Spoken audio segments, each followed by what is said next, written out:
오늘의 말씀은 고린도후서 7장입니다. 지난주 고린도후서 6장에서는요. 하나님의 은혜를 헛되이 받지 말라. 이 땅과 반대가 되는 천국, 크리스천은 반드시 크리스천과 결혼해야 한다라는 세 가지 주제에 대해서 우리가 함께 연구했습니다. 우리가 하나님의 말씀을 매주마다 우리 마음속에 계속 새겨야 하는 이유는 우리의 마음은 항상 흔들리고 쉽게 흔들리고 화장실 갈 때와 화장실 나올 때하고 다르듯이 사탄의 유혹이 왔을 때 너무 쉽게 흔들리기 때문에 그렇습니다. 그래서 고린도 교회 성도들이 육신의 정욕대로 살아도 된다는 그 구원파와 같은 그런 거짓 교리에 쉽게 흔들렸던 것으로 우리가 보여요. 고린도 전서를 보면. 근데 후서에 오면 오늘도 말씀하겠지만 후서에 오면서 많이 회개하고 많이 변하는 고린도 후서를 여러분 보시게 됩니다. 그래서 에베소서 4장 14절에는 우리가 흔들리지 말라고 성경에 이렇게 나와 있습니다. 이것은 우리가 이제부터 더 이상 아이가 되지 아니하여 사람의 속임수와 몰래 숨어서 속이려 하는 자들이 사용하는 간교한 술수로 말미암아 교리의 모든 바람에 이리저리 흔들려 밀려다니지 아니하고 라고 나와 있어요. 무슨 말입니까? 아이처럼 성경 말씀에 우리가 미숙하면 구원파같이 간교한 술수에 갈대처럼 이리저리 흔들려서 우리도 정욕대로 살아도 된다라고 그렇게 살다가 넓은 길을 따라가다가 멸망당할 수 있다는 것입니다. 그래서 조심해야 된다고 나와 있어요. 칭의구원에는 행위가 있습니까? 없습니까? 없죠. 칭의구원에는 행위가 없습니다, 여러분. 근데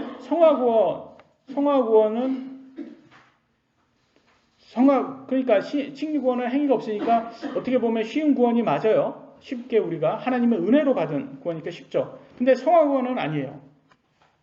성화구원은 우리가 열매로서 행위로서 우리가 알곡이라는 것을 증명하기 때문에 절대 쉽지 않습니다. 근데 성화구원을 쉽다고 말하는 사람들이 있어요.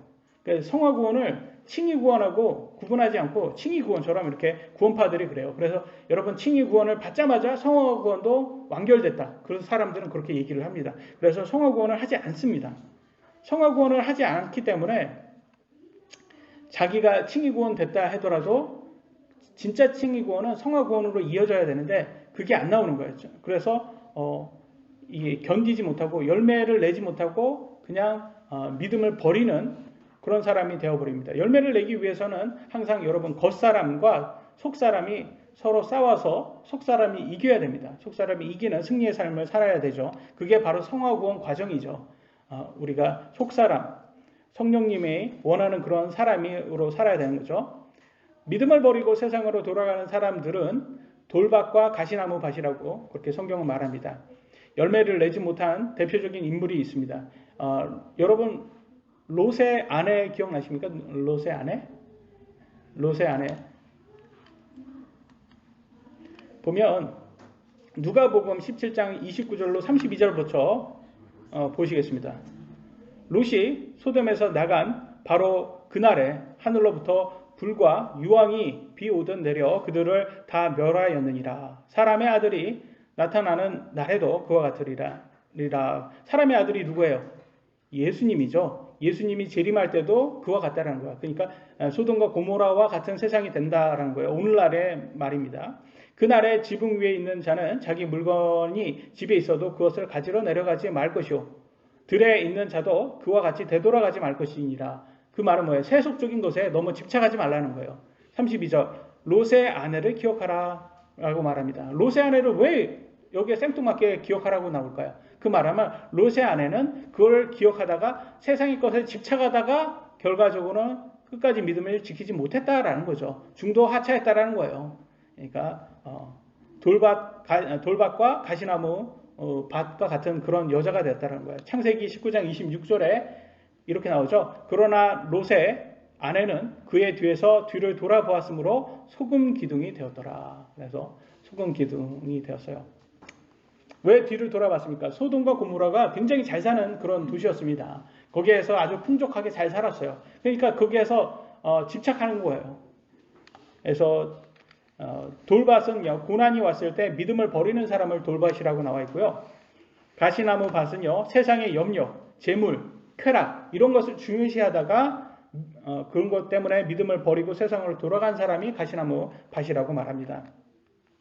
그래서 누가복음 8장 14절에 이렇게 나왔습니다. 가시나무들 사이에 떨어진 것은 말씀을 듣고 나아가다라는 것은 칭의 구원은 받은 사람처럼 보이잖아요. 그죠? 이 세상 삶의 염려와 재물과 쾌락으로 숨이 막혀 완전함에 이르는 열매를 내지 못하는 자들이나, 이 완전함은 이르는 것은 뭘까요? 영화 구원이에요. 영화 구원. 여러분, 칭의 구원, 그 다음에 중간에는 성화 구원, 마지막은 뭐예요? 영화 구원. 여기 세 단계까지 가야지 천국에 가는 거예요. 여러분, justification, sanctification, glorification, 이렇게 세 단계까지 가셔야 되는 거예요. 근데 중간에 칭의 구원은 받은 걸로 생각했었는데 알고 보니까 염려, 재물, 쾌락 이런 것에 숨이 막혀서 성화 구원에 이르지 못하고, 그래서 결과적으로는 영화 구원까지 가지 못한 사람을 보여주고 있습니다. 그래서 우리도 또한 돌밭인지 가시나무 밭인지 아니면 좋은 땅인지 여러분 우리가 알아요? 몰라요? 몰라요, 여러분. 그러니까 그건 끝까지 가봐야지 아는 거예요. 끝까지 가보면, 그래서 우리가 좋은 땅으로서 열매를 내면 열매를 100배 내는 사람도 있고 60배 내는 사람도 있고 30배 내는 사람도 있답니다. 근데 그렇게 열매를 내는 것에 대해서 이것도 내가 잘나서 낸 게 아니에요. 하나님의 은혜로 내는 거예요. 이것도. 그렇기 때문에 그렇게 되기 위해서는 항상 우리는 겸손하게 하나님의 은혜를 구하면서 끝까지 성화 구원을 이뤄서 영화 구원까지 이어질 수 있는 사람이 되어야 합니다. 아멘. 그래서 오늘 주제를 7장의 주제를 보면서 성경에서는 그 구원파 교리, 깨끗할 필요도 없다, 그런 것에 대해서 완전히 반대의 내용, 깨끗해야 된다, 성화 구원을 이루어야 된다, 이런 식으로 내용이 나옵니다. 크리스찬 첫 번째 주제입니다. 크리스찬은 거룩하고 깨끗해야 한다. 고린도후서 7장 1절. 그러므로 극진히 사랑하는 자들아, 우리가 이 약속들을 가졌은즉, 이 약속은 뭐예요? 구원의 약속이에요. 하나님을 두려워하는 가운데, 하나님을 두려워해야 한다고 합니다. 거룩함을 완전히 이루어 육과 영의 모든 더러움에 우리 자신을 깨끗하게 하자. 나와 있단 말이에요, 여기에서. 이 깨끗하게 하자라는 게 뭐예요? 성화 구원을 얘기하는 거예요, 지금. 성화 구원을 해야 된다. 근데 사람들은 자꾸 이것을 이렇게 구원파 같은 데는, 아니면 좌파교에서는 이런 걸 자꾸 빼고 뭐라고 자꾸 얘기합니까? 감성적으로 듣기 좋은 말로 하나님은 사랑이시다. 네가 무엇을 하든지 어떻든지 너 힘들지? 그리고 다 받아줄게. 네가 뭘 해도 괜찮아. 하나님은 네 자체를 다 사랑해. 다 괜찮아. 괜찮다 하면서, 물론 듣기는 너무 좋아요, 사실. 그죠, 여러분? 거꾸로 반대로 해서 제가 무슨 잘못된 짓을 해도 하나님께 다 사랑해 준다면 그것처럼 좋은 게 어디 있어요? 근데 물론 하나님께서는 사랑이시지만 그보다 먼저는 거룩입니다. 거룩이 먼저 선행되어야 합니다. 그래서 하나님을 두려워해야 된다라고 되어 있어요. 여러분, 하나님 두려워해야 된다라는 것을, 이게 이 하나님을 두려워하는 것 같고 이 사탄을 두려워하는 것은 틀립니다. 사탄은 우리를 유혹하기 때문에 두려워하는 거고, 하나님의 두려움은, 하나님은 우리를 해코지해서 두려운 게 아니라 엄한 아버지와 같아서 두려운 거예요. 우리가 죄에서 빠지지 않게. 여러분, 아버지 어떻게 하셨습니까? 여러분들에게 죄 짓지 말라고 좀 엄하게 대해 주셨잖아요. 죄 속에 살지 말라고. 그런 아버지와 같은 모습이라는 거예요, 우리 하나님께서.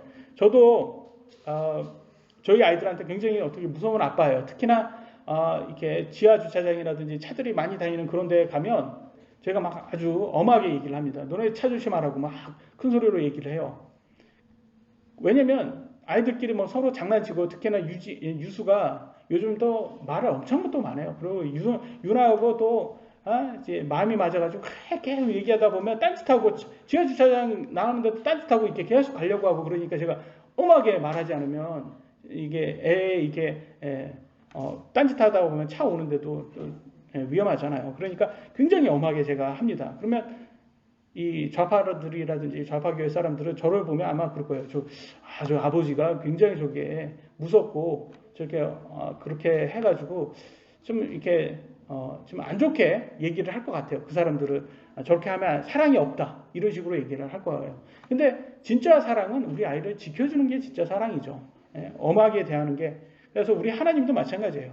우리 하나님도 우리를 지켜주시기 위해서 거룩하라고 하는 거예요. 거룩하다. 거룩하다는 것은 내가 거룩하니 너희도 거룩해라. 이것은 하나님께서 이 거룩함이 더 사랑보다 더 중요하다는 것을 얘기를 해주고 있습니다. 거룩을 빼버리면 사랑은 아무 힘이 없어져요. 여러분, 돈을 사랑하면 어떻게 돼요? 돈을 사랑하면. 그것도 사랑이잖아요.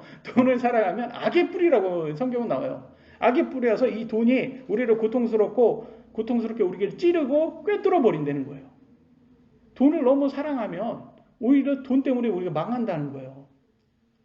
그러니까 사랑이라고 다 좋은 게 아니라는 거예요. 거룩함이 빠져버리면 사랑은 오히려 우리를 다치게 합니다.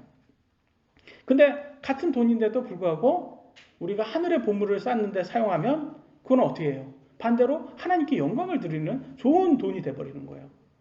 그래서 우리는 이 좌파들의 이 잘못된 그런 것에 현혹돼서는 안 됩니다. 그래서 좌파들은 막 이게 의로운 척은 되게 잘해요. 그래가지고 근데 알고 보면 위안 할머니 도와주는 쫙 이렇게 하면서 47억인가 받아가지고 49억인가 받아서 7억인가는 위안 할머니한테 쓰고 40억은 어디 갔는지 없어졌답니다. 그러니까 그런 걸 들어보면 여러분 이 좌파 정치인들은 이게 말과 행동이 정말 다른 내로남불이구나라는 걸 알 수가 있습니다.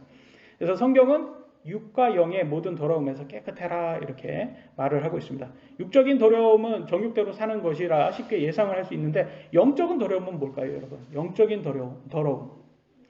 성경에서는 이 두 가지 영적으로도 거룩한 게 있고 더러운 게 있답니다. 거룩한 거는 성령님이죠. 성령님 뜻대로 사는 게 그거는 거룩한 거고, 근데 사탄의 영, 악한 영에 의해서 인도되는 것은 더러운 영이라고 말을 합니다. 그래서 영적이다라고 해도 다 좋은 게 아니에요. 그 영이 어디서부터 왔냐라고, 그러니까 악한 영으로부터 왔냐. 그러면 사이비 종교에 빠진 사람들 한번 보세요. 그런 사람들은 다 어떤 영에 지금 쌓여 있는 거예요? 이 악한 영에 지금 쌓여 있는 사람들. 어떤 사람들은 이렇게 도박 같은 데 이렇게 중독된 사람들 보면 이게 보통 그 사람들 같지가 않아요. 이렇게 어디에 씌인 사람 같다고 그렇게 말을 합니다. 그죠? 그런 얘기 많이 하시죠. 야, 내가 뭐에 중독됐더니 내가 뭐에 씌인 것처럼 그렇게 행동했어. 이런 말을 하잖아요. 그 씌인 게 뭐예요? 악한 영이 씌인 거예요. 악한 영에.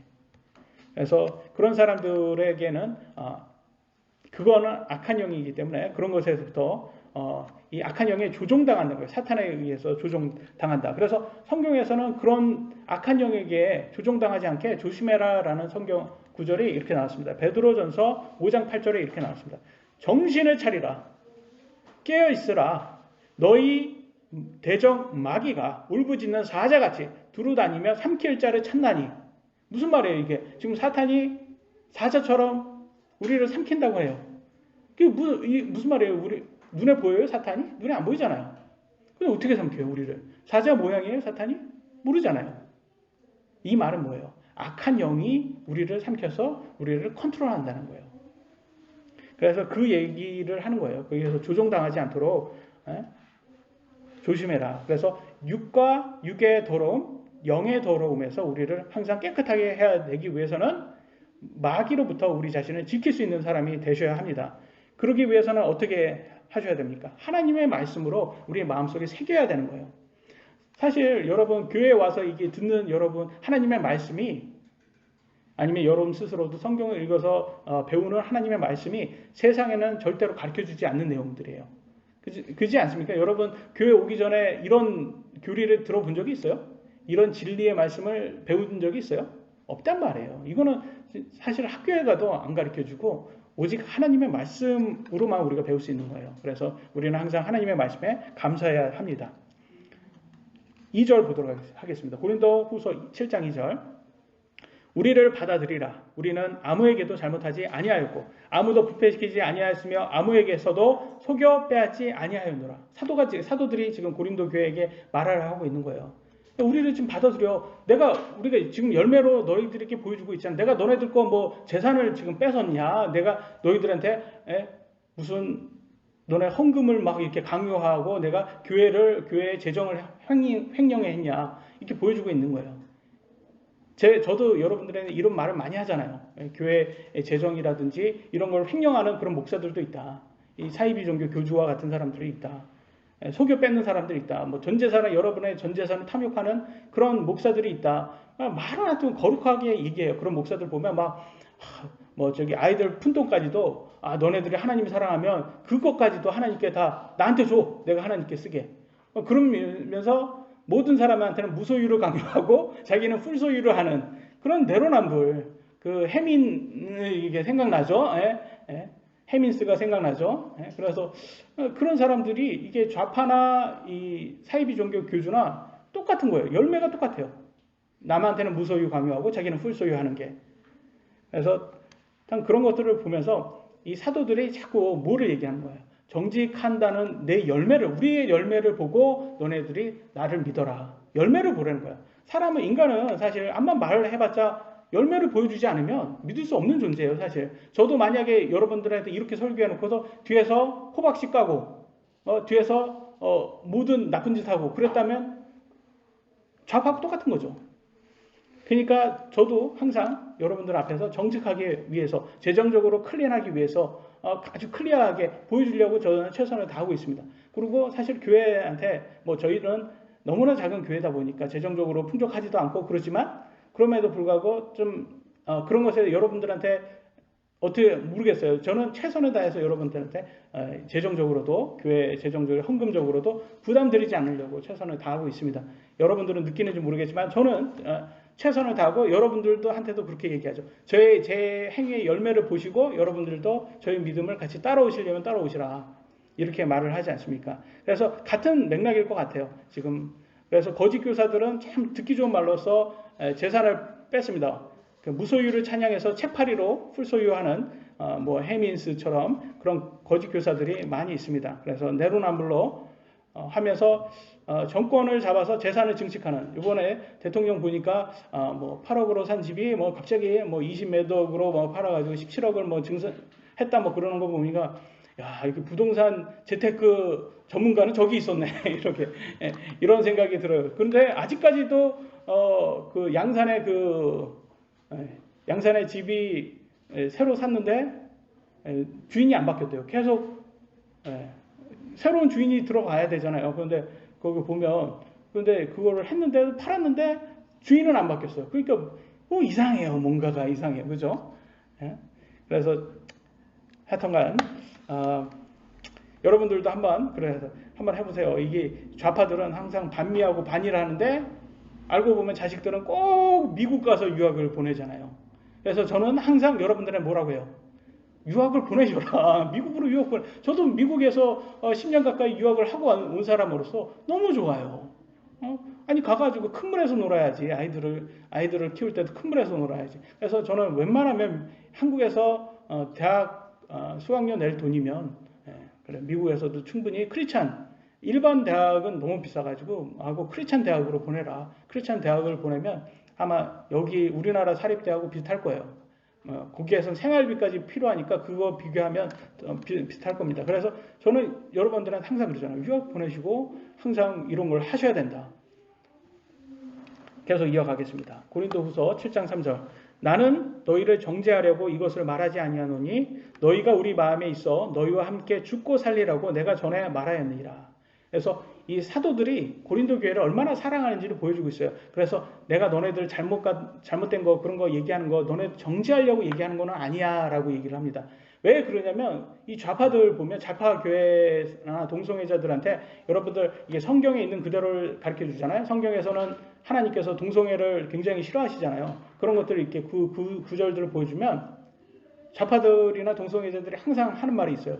너네는 얼마나 깨끗하냐? 왜 성경에서는 우리를 판단하지 말라고 나오는데 너네는 왜 우리를 판단해?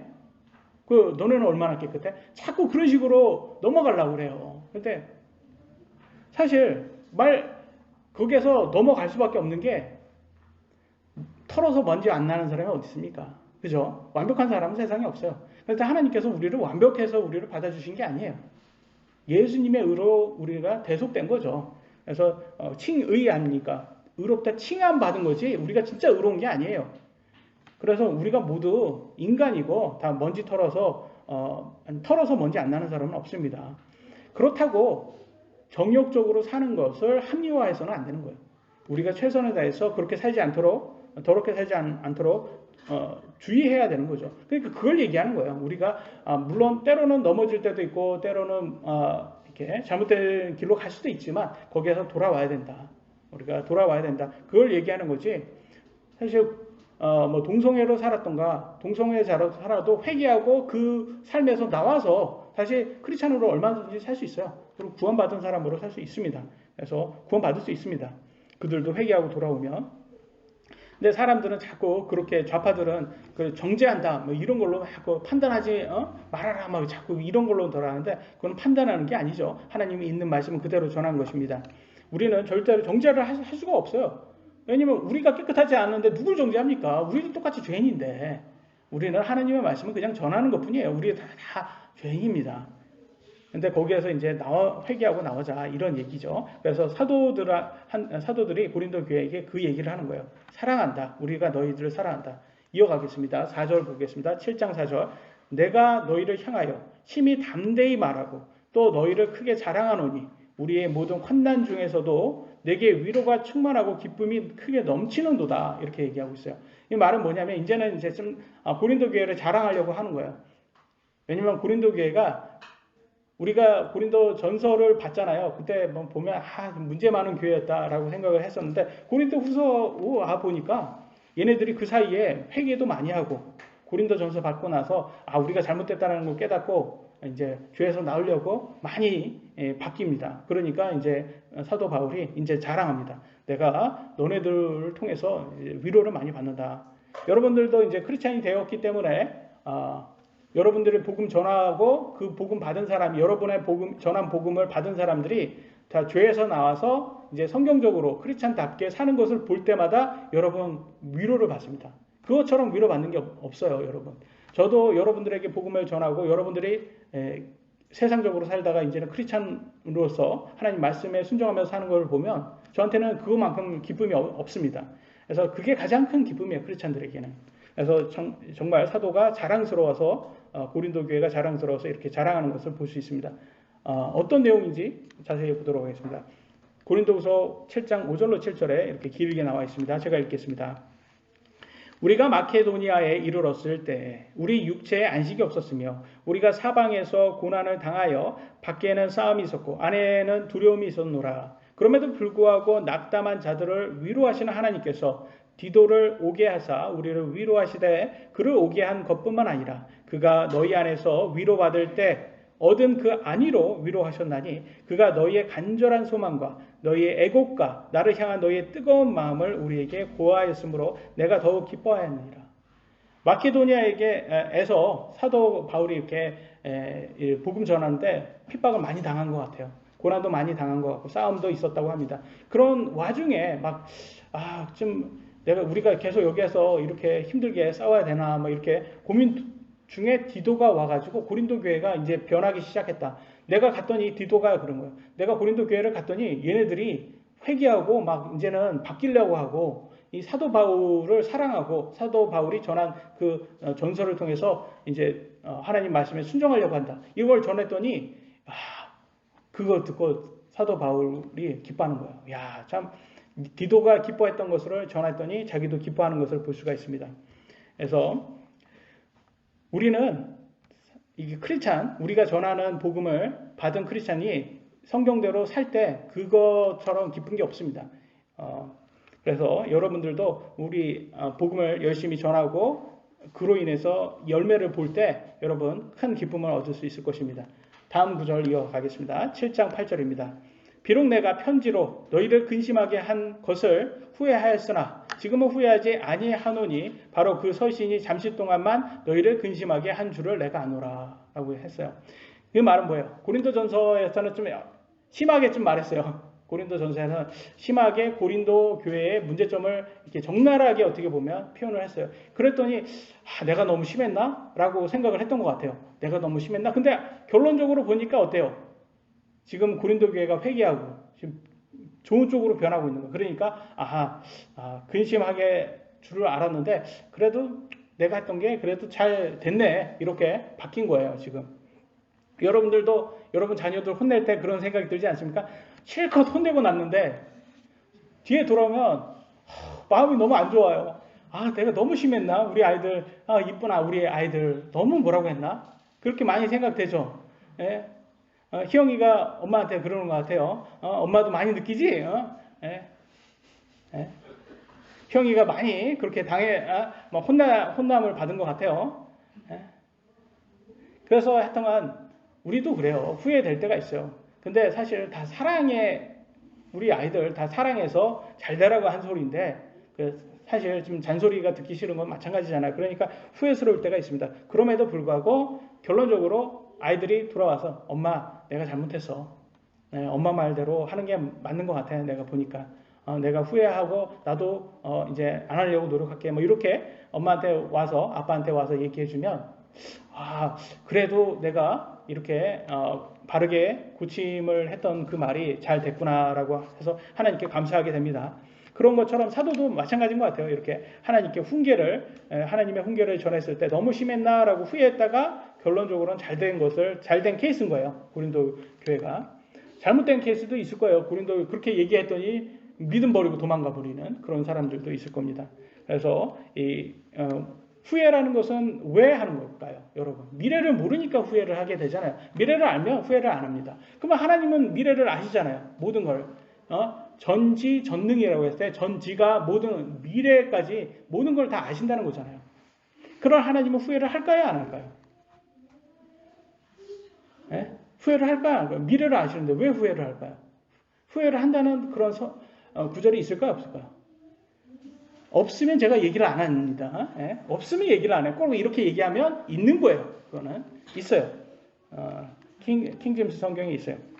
창세기 6장 6절에 이렇게 나왔습니다. 주께서 땅 위에 사람을 만드신 것으로 인해 슬퍼하시며 또 그것으로 인해 마음에 근심하시고 라고 이렇게 해석이 되어 있지만 영어로 보셔야 돼요. 영어로 And it repented the Lord that he had made man on the earth and it grieved him at his heart. 그래서 여기서 repented가 이제 회개하다, 뉘우치다, 그 다음에 후회하다라는 뜻이 있어요. repent. 그래서 repent, 주님께서 이 땅에 사람을 만든 것을 후회하셨다고 나와 있어요. 후회하셨다. 그리고 이제 grieve는 이제 슬퍼하는, 비통해하다, 뭐 이런 뜻이에요. 그래서 여기에서 성경에서는 후회하다라고 나와 있다가 킹제임스 함정에는 옛날 버전에는 후회했다가 나오다가 이번에 이제 버전에서는 슬퍼하다라고 이제 해석이 돼 있네요. 다음 버전은 뭘로 해석했는지 모르겠습니다. 다음 버전에도 나와 있는데.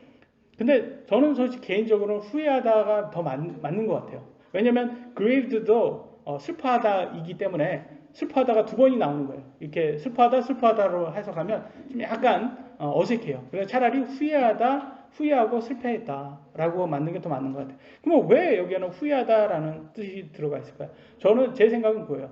우리가 하는 후회는 아니에요. 우리는 미래를 몰라서 하는 후회인데 하나님은 미래를 알지만 기분은 비슷한 것 같아요. 우리가 후회하는 그런 기분하고 해서 인간이 느낄 수 있는 하나님의 마음이 최대한 비슷한 단어가 후회라는 뜻이 아닐까 싶어요. 그래서 하나님께서 참 후회스럽다. 여러분 자식 낳을 때 그러잖아요. 내가 너 낳고 미역국을 먹으니 내가 후회해.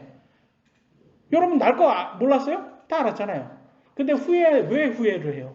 진짜 후회한다는 거예요? 아니잖아요. 그만큼 마음이 그렇다라는 거잖아요. 그걸 그렇게 말한 거죠. 근데 하나님도 여기에서 말하는 거는 그만큼 하나님께서 슬프다는 뜻일 거예요. 애통하다는 뜻일 거예요. 비통하다는 뜻일 거예요. 그래서 하나님께서 왜 그렇게 애통했고 비통했는지 그 전 구절을 보면 나와 있습니다. 창세기 6장 5절에 다 같이 한번 읽어보겠습니다. 시작.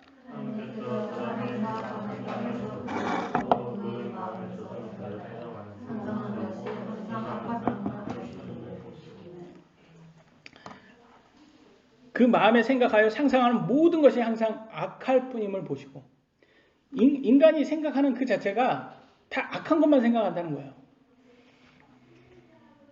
저는 여러분들 어때요? 이걸 동의하십니까?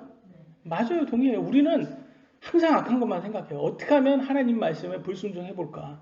어떻게 하면 그래서 인간의 육신의 이 재미는 그 하나님을 적대시하면서 나오는 그 스릴 그런 거에서 보통 나는 것 같아요. 그래서 항상 선하다고 하는 것은 참 착각인 것 같아요. 이 좌파라는 사상 자체가 문제점이 그거예요. 인간은 선하다부터 시작해요. 인간은 선하다. 맞아요? 인간은 정말 선해요? 아기는 태어날 때부터 예, 누가 아기의 장난감을 뺏으면 바로 뭐예요? 물어버립니다. 누가 내 장난감 막 먹는 걸 뺏었냐고 막 물으려고 그래요. 우리 아이들이 다 그러잖아요. 여러분 우리 아이들한테 그런 거를 야 누가 네 친구가 유치원에 가서 네 장난감을 뺏으면 팔을 물어 세게 물어 이빨 자국 나게 그걸 가르쳐준 부모가 있을까요? 없어요. 근데 아이들은 그걸 해요. 그 말은 뭐예요? 인간 스스로가 항상 이렇게 selfish 이기적이라는 것을 보여주는 거예요. 인간은 악합니다. 왜? 죄를 가지고 태어났기 때문에. 우리가 악한 짓을 해서 악한 게 아니라 악한 죄를 가지고 태어나서 악한 거예요.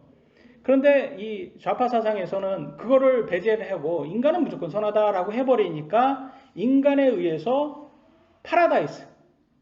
파라다이스를 만들 수 있다. 정치인이 제대로 된 정치인이 나오면 파라다이스 모두가 균등적이고 공평하게 배분할 수 있는 사회주의 공산주의로 좋은 세상이 될 수 있다. 맞아요? 아니 그들의 말처럼 그렇게 되면 좋죠. 근데 왕이라는 사람이 대통령이라는 사람이 그런 사람이 과연 있냔 말이죠. 아니라는 거예요. 다 내가 그 자리에 있으면 나도 그렇게 돼요. 나도 그렇게 내 거를 더 챙기게 되고 내 사람을 더 챙기면서 손이 안으로 굽을 수밖에 없어요. 그러니까 이 무소불위 권력이 인간은 무소불위 권력을 갖게 되면 자기가 다른 사람의 인권까지 학살하면서 자기 이익을 취득하는 게 인간이에요. 그러니까 좌파 사상, 이 사회주의 공산주의는 이상적인 거지 현실에는 불가능한 것입니다. 왜? 인간은 악하기 때문에. 근데 여기에서부터 나오는데 그러니까 기독교 사상하고는 여기에서 좌파 사상이 같이 갈 수가 없는 거예요. 그러니까 저는 제일 이상한 교회가 좌파 교회예요. 좌파 교회는 어떻게 만들어? 기독교 사상에서 가장 반대가 되는 건데 좌파 사상이. 근데 어떻게 좌파 교회가 나오는지 저는 그 자체가 이해가 안 돼요. 지금도 이해가 안 납니다. 현재 좌파 정부가 들어오니까 정치 방역으로 얼마나 통제를 잘했습니까? 통제를 잘했다는 게 이게 좋은 뜻이 아니죠. 통제를 해가지고 사람의 인권을 자유를 학살했잖아요. 그러면서 무슨 자기네들 옛날 정부 군사 정부 뭐 욕하는데 군사 정부보다 더하면 더했지 덜하진 않는 것 같습니다. 계속 이어가겠습니다. 고린도후서 7장 9절. 이제 내가 기뻐함은 너희가 근심하였기 때문이 아니요 오히려 너희가 근심함으로 회개에 이르렀기 때문이라. 이게 핵심이죠. 뭐 근심만 했다, 걱정만 했다고 되는 게 아니에요. 그 사람이 회개에서 회개의 열매를 냈기 때문에 그게 기쁨이 된 거죠. 너희가 하나님께 속한 방식대로 근심하게 된 것은 어떤 일에서도 너희가 우리로 말미암아 상처를 받지 아니하게 하려 함이니라고 했어요. 하나님의 방식대로 근심하는 게 좋은 거예요, 여러분. 하나님의 방식대로 근심하는 것은 그냥 근심으로 끝나지 않습니다. 회개까지 인도를 합니다. 그래서 사실 여러분 제가 목사가 이렇게 하나님의 말씀을 전했잖아요. 그러면 여러분이 그걸로 근심을 하게 되잖아요. 그러면 뭐라고 하는지 아세요? 여러분 육신 속에서 그래? 그럼 목사 그 양반은 그렇게 잘한대? 이렇게 나옵니다. 목사 그 양반은 그래서 그렇게 깨끗해? 그래서 털어서 먼지 안 나? 그래서 그 사람은 그렇게 완벽해? 그렇게 자꾸 육신이 그런 말을 해요. 근데 저는 항상 얘기하잖아요. 저 털으면 먼지 많이 나와요. 여러분 털어서 먼지 많이 나오는 만큼 나올 거예요. 그 말은 뭐예요? 우리가 다 똑같다라는 거예요. 제가 전하는 것도 제 생각이 아니라 하나님 말씀 그대로 전하는 것이 우리가 다 똑같다라는 거지 제가 여러분보다 더 낫다라는 소리를 한 번도 저는 한 적이 없습니다. 할 수도 없고요. 그렇게 하는 목사는 잘못된 사람들인 거예요. 그렇게 자기가 더 위대하고 자기를 높이려고 하는 사람은 굉장히 문제가 있는 사람이죠. 근데 사도들은 그렇게 한 적이 없습니다. 그래서 상처받지 말라는 거예요. 자꾸 내가 너네들을 한데 뭐라고 이렇게 하는 것은 내가 너네보다 더 잘나서가 아니야. 너네가 아주 더럽고 우리는 깨끗하고 그래서가 아니야. 우리는 다 더러운 죄인이야. 라고 하면서 너네들한테 자꾸 이렇게 하는 게 뭐 지적질 하려고 하는 게 아니라 우리 상태를 정확히 얘기해 주는 거다. 이렇게 지금 얘기를 하는 거죠. 근데 좌파들은 이렇게 이단 사이비 교주들은 사람들을 다 더럽게 만들더라고 보니까. 여러분 어떤 교회 가보니까 이 목사가 대표 기도할 때 자기한테 반대한 사람들을 증오하고 그다음 하나님이 그들을 막 아주 크게 벌을 하게 그렇게 저주의 기도를 하더라고요. 그래요. 자기 반대하는 사람들은 다 저주하라고 막 하나님께서 저주해달라고 그렇게 기도를 하더라고요. 그런 목사를 볼 때, 아, 이게 사람을 두렵게 만들어서 꼭두각시로 자기가 조종하려고 하는구나. 그러니까 그 공산주의하고 똑같은 행위를 지금 하고 있는 거예요. 그래서 저는 제일 무서운 목사가 어떤 목사냐면, 직통계시 있다라고 하는 목사들. 여러분 직통계시 아시죠? 직통계시. 그러니까 자기는 특별하니까 하나님께서 직통으로 계시를 받는다는 거예요. 자기만 특별해서 나는 특별한 사람이다. 이 직통계시를 하면 이거 하면 굉장히 문제가 많이 나와요. 왜냐하면 하나님 말씀과 동등하게 돼버린 거야. 목사의 말이 하나님 말씀하고 동등한 거야. 근데 하나님 말씀에는 없는 내용이에요. 근데 동등해버리면 그건 뭐예요? 하나님 말씀에 더하거나 빼는 거예요. 지금. 그 말이 돼버려요. 그래서 성경에는 그런 사람을 뭐라고 말하는지 보도록 하겠습니다. 성경에 더하거나 빼는 사람들, 신명기 12장 32절에 이렇게 나왔습니다. 내가 너희에게 명령하는 것은 무엇이든지 그것을 지켜 행하고, 율법이죠. 너는 거기에 더하거나 그것을 빼지 말지니라. 더하거나 뺄 수 없다고 나와 있고요. 요한계시록 22장 18절과 19절에 이렇게 나왔습니다. 내가 이 책의 대언의 말씀들을 듣는 모든 사람에게 증언하노니 만일 어떤 사람이 이것들에다 더하면 하나님께서 이 책에 기록된 재앙들을 그에게 더하실 것이요. 만일 어떤 사람이 이 대언의 책의 말씀들에서 빼면 하나님께서 생명의 책과 거룩한 도시와 이 책에 기록된 것들로부터 그의 부분을 빼시리라. 그렇게 더하거나 빼는 사람은 어떻게 보면 생명의 책에 이름이 없는 사람일 수가 있는 거예요. 그러니까 구원도 받지 않은 사람일 수가 있는 거예요. 그러니까 굉장히 이게 큰 저주예요. 성경의 말씀을 더하거나 빼거나 하는 사람들. 그러니까 직통계시는 굉장히 무서운 거죠. 그것을 자기가 있다 하는 사람. 사이비 교주들은 다 자기가 직통계시 있다고 말했어요. 역사적으로. 그래서 그런 것을 보았을 때 직통계시가 굉장히 큰 문제점이 있다는 것을 알고 그 사람들이 직통계시로 사람들을 두렵게 만들어서 자기가 꼭두각시로 만들려고 하는 거예요. 근데 참사랑은 어디에서부터 와요? 참사랑은 자유에서 오는 거예요. 자유. 스스로 정하게 해줘야 돼요. 사탄은 자꾸 여러분들을 두렵게 만들어서 내가 너 내 말 안 들으면 죽인다 라고 해서 사망으로 자꾸 두렵게 만들고요. 근데 하나님은 뭐예요? 너가 정말 나를 사랑하면 나의 아들 예수를 너의 개인 구주로 믿어 라고 해서 선택권까지 줬어요. 그러니까 그건 뭐예요? 진짜 사랑은 선택권, 자유에서부터 시작되는 것을 알 수 있어요. 그래서 진짜 사랑은 선택을 줘야 돼요. 그래서 여러분 데이트 폭력으로, 남자가 데이트 폭력으로 너 나하고 사귀지 않으면 내가 너 죽인다. 어디에서 온 거예요? 사탄이에요. 그게 사탄. 근데 내가 너를 사랑하지만 너가 나를 싫어하면 너를 떠나게 해준다. 그게 진짜 사랑인 거예요. 그게 진짜 사랑이죠. 그래서 나중에 희영이도 남자 만날 때 잘 만나야 돼요. 자기가 나는 싫다는데 자꾸 나 붙든다고 그게 진짜 사랑이 아닌 거예요. 같이 사랑해야지.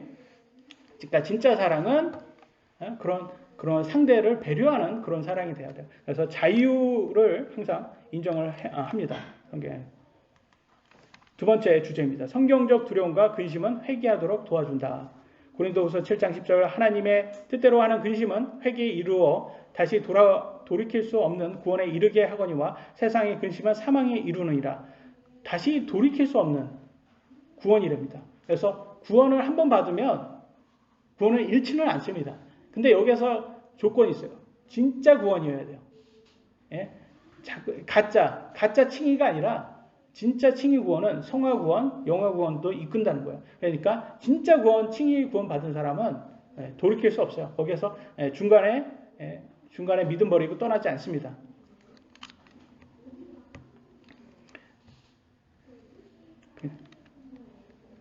11절도 계속 이어가겠습니다. 너희가 하나님께 속한 방법대로 근심한 것 바로 이것을 보라. 그것이 너희로 하여금 얼마나 조심하게 하며 참으로 얼마나 너희 자신을 해명하게 하며 참으로 얼마나 붕괴하게 하며 참으로 얼마나 두려워하게 하며 참으로 얼마나 열렬히 갈망하게 하며 참으로 얼마나 열심히 있게 하며 참으로 얼마나 징계하게 하였는가. 너희 자신이 이 일에서 결백함을 너희가 모든 일에 입증하였느니라. 아멘. 입증하였다는 게 뭐냐? 고린도 교회가 이제 믿음으로 자기의 열매를 보여주고 있다는 거예요. 성경 말씀은 뭐라고 할까요? 우리가 죄를 짓지 않게 조심하게 하고 잘못된 편견은 해명해야 돼요. 적그리스도 좌파사상 같은 악한 것은 붕괴해야 합니다. 하나님께 징계받는 것을 두려워하고 바르게 살아야 하고요. 천국의 입성을 열렬히 갈망하셔야 합니다. 그리고 예수 그리스도의 복음을 복음을 열심히 선포하셔야 합니다. 교회 거짓 교사들이 들어왔을 때 징계하고 내쫓은 고린도 성도들이 되어야 됩니다. 그래서 이렇게 이런 행위로서 열매로서 입증을 했다고 나와 있습니다. 12절 계속 보겠습니다. 그러므로 비록 내가 너희에게 썼을지라도 그것은 부당한 일 행한 자를 위한 것도 아니요 또한 부당한 일 당한 자를 위한 것도 아니며 오직 너희를 위한 우리의 관심이 하나님의 눈 앞에서 너희에게 나타나게 하려 함이로다 라고 나와 있어요. 그래서 고린도전서에 보면 이런 게 있어요. 고린도전서 6장 6절 오히려 형제가 형제를 고소하여 하며 그것을 또 믿지 않는 자들 앞에서 하는도다. 그러면서 자꾸 이렇게 재판에 고소하지 마라. 형제끼리 해결해라.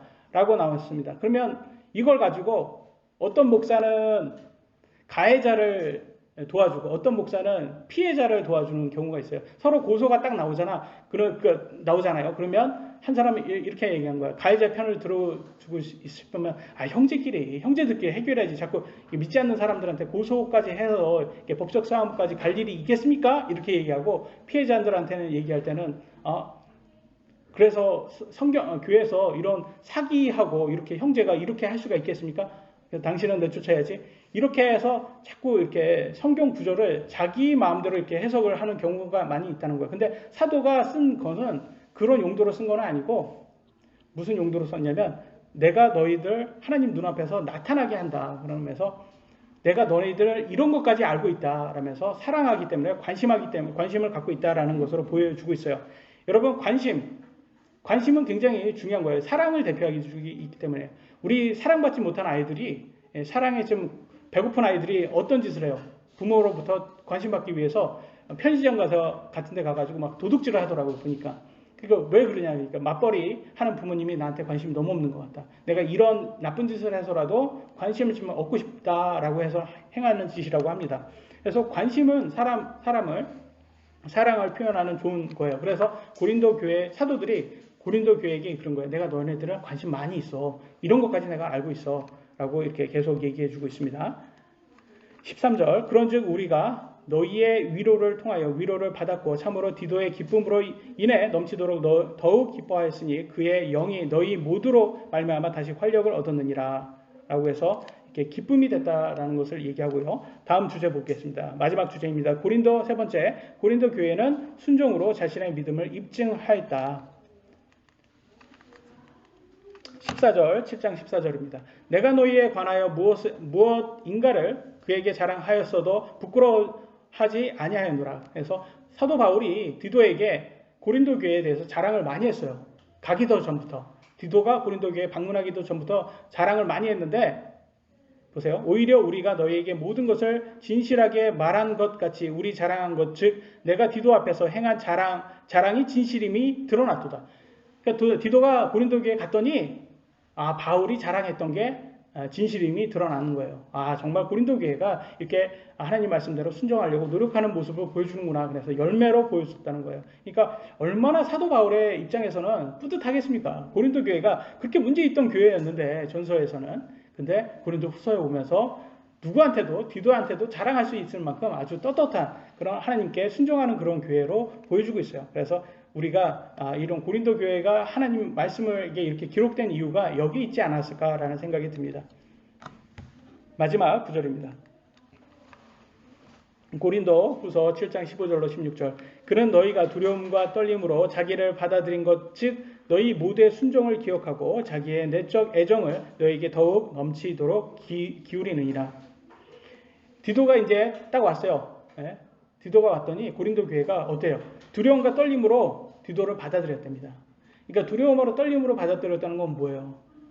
우리가 이렇게 살다가는 하나님께 혼나겠다. 많이 혼나겠다. 이런 걸 이제 깨달은 거예요. 그래서 하나님의 말씀을 전하는 사람들이 디도를 두려웠다는 것보다 디도가 가져오는 메시지를 두려워했던 거예요. 하나님의 말씀을. 그래서 우리가 사람을 두려워할 일이 뭐가 있겠습니까, 여러분? 그래서 그렇지만 하나님의 말씀을 전하는 사람들의 그 메시지를 우리가 두려워할 수 있어야 됩니다. 왜냐하면 그것이 우리에게 회개를 하게끔 도와주기 때문입니다. 16절 보게 되겠습니다. 그러므로 내가 모든 일에서 너희를 신뢰하게 된 것을 기뻐하노라. 그러면서 이걸 보면서 어떻게 생각되세요? 사도 바울이 이제는 고린도 교회를 신뢰하게 됐다는 것을 보여주고 있어요. 뭘 보고 신뢰했어요? 열매 보고 신뢰했잖아요. 그래서 열매 없으면, 행위 없으면 어떻게 신뢰합니까? 사람이. 그래서 저는 항상 그래요. 신뢰는 항상 여러분의 열매를 보여줘야지 우리가 신뢰할 수 있다. 우리 아이들한테도 그 똑같이 얘기하잖아요. 너희들이 열매로 보여줘야지. 말은 한다고 얘기해놓고서 공부한다고 그렇게 열심히 얘기해놓고서 공부도 안 하고 맨날 딴짓하고 그러면서 책상에 앉아가지고 딴짓만 하면서 무슨 공부를 하겠다고. 정말 할 거면 보여줘야지. 근데 사실 우리 형이는 이렇게 재밌게 웃지만 하나님께서 모든 재능을 다 모두 각자에게 주셨기 때문에 굳이 공부로서 성공하지 않아도 된다. 그래서 목사님은 희영이한테 희망을 주고 싶어요. 공부가 아니어도 우리 앞으로 먹고 살게 4차 혁명인데 지금 시대에는 여러 가지 먹고 살 게 더 많다. 우리는 잘 다 이해 못하지만 뭐 메타버스도 있고 뭐 이렇게 있다고 하는데 미래에 그래서 또 미래에는 또 미래의 먹거리가 있기 때문에 그걸 잘 연구하고 최선을 다하면 하나님께서는 부족함 없이 부어주는다고 약속하셨기 때문에 또 우리는 또 어떻게 보면 우리는 경험한 세대들이잖아요. 그러니까 경험하기 때문에 하나님 말씀 잘 순종하면 하나님께서 우리에게 뭐 우리 육신의 욕심만큼은 주지는 않아요. 그래서 우리가 원한다고 주지 않고 여기서 want가 아니에요. want는 우리가 원하는 거잖아요. 근데 need, 우리가 필요한 만큼, we need. 그래서 하나님께서 우리에게 필요한 만큼만 제공을 해 주세요. 근데 그것에 만족하셔야 돼요. 왜냐면 우리는 천국이 있잖아요. 천국에서 이 땅의 것에는 육신으로는 아까 롯의 아내도 생각을 했듯이 속임수입니다. 재물은 속임수예요. 그런데 우리가 자꾸 잘 속아요. 돈 많으면 막 그러면 잘 속습니다. 그래 우리 육신은 그렇습니다. 우리 모두가 이것에 대한 고뇌가 있고 고난도 있겠지만 그럼에도 불구하고 하나님께서 하나님의 은혜로 우리가 그런 것에 재물에 속지 않도록 그래서 재물이 우리를 꿰뚫고 우리를 찌르고 그렇게 하지 않도록 돈에 사랑하지 않고 돈을 하나님께서 주신 돈을 하나님께 위해서 하늘에 보물을 쌓는데 사용하는 사람 될 수 있기를 원합니다. 그래서 하나님께서 겉사람을 죽이고 속사람을 살려서 하나님께 인정받는 성도들 되시길 예수님의 이름으로 기도합니다. 여기까지 하겠습니다. 마치도록 하겠습니다. 기도하시겠습니다.